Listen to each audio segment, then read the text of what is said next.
আসসালামু আলাইকুম। আল্লাহ দান মশওয়ার যাত্রা ভাই কার্পু মাছ 200 থেকে 220 টাকা কেজি বিক্রি হইতেছে।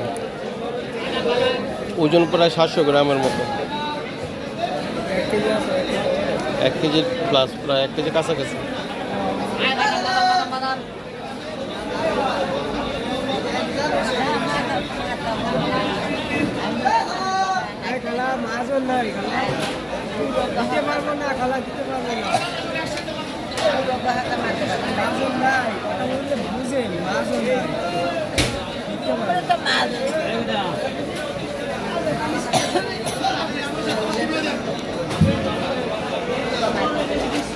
কথা বললে বুঝেন, মাজন নাই দিতে পারবেন।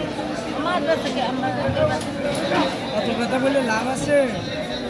মাজন যারা মাছ বাজে তারাই মাজন। বেচতেছে, আমি বেচতেছি, আমরা মাজন।